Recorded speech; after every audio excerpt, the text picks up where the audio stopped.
De l'extérieur, il n'y a pas de doute. Cet édifice est une synagogue située dans la localité de Matzliar, dans la périphérie de Tel Aviv. Une synagogue un petit peu particulière, puisqu'ici les fidèles doivent ôter leurs chaussures avant d'y pénétrer. Et à l'intérieur, c'est à s'y méprendre.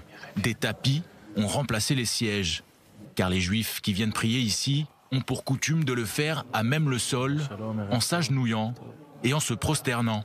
Des rites qui ne sont pas sans rappeler ceux de l'islam.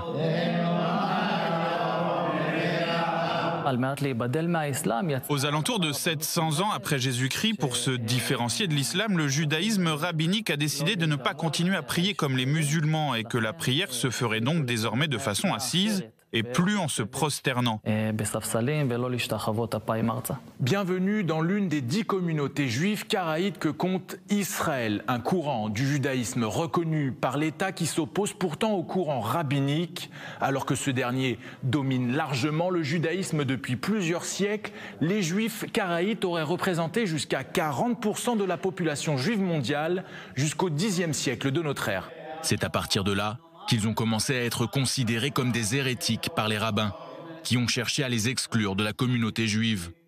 Les juifs karaïtes ne représentent plus qu'aujourd'hui que quelques dizaines de milliers de fidèles, dont l'immense majorité se trouve ici, en Israël. Le consistoire nous rend la vie difficile. Les rabbins nous sont très hostiles jusqu'à aujourd'hui. Il s'agit d'une hostilité historique. Dans le judaïsme karaïte, les rabbins ne sont que des messagers qui interprètent la Torah au sens propre. Ils sont en fait les intermédiaires entre les fidèles et la Torah. Alors que dans le judaïsme rabbinique, les rabbins ont autorité d'interpréter la Torah pour faire de nouvelles lois, ce qui ne correspond pas au dogme karaïte. Les juifs karaïtes ne basent en effet leur foi que sur la loi écrite, telle que la Torah l'a décrit.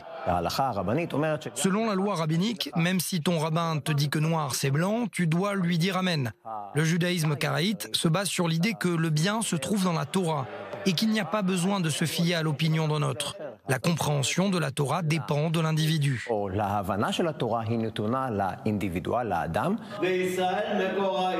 De son côté, le judaïsme rabbinique accorde davantage d'importance à la loi orale. Une loi orale interprétée par des hommes qui n'a donc rien de divin, selon le judaïsme karaïte. On peut tout à fait considérer le judaïsme karaïte comme le judaïsme originel, qui conserve les premières traditions du peuple d'Israël depuis toujours, jusqu'à aujourd'hui.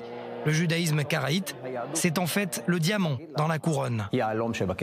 Alors que la plupart des juifs du monde entier célèbrent cette semaine Hanouka, la fête des Lumières, les juifs karaïtes n'allumeront pas de bougies cette année encore, puisque Hanouka est une fête d'institution rabbinique qui n'est mentionnée à aucun moment dans la Torah.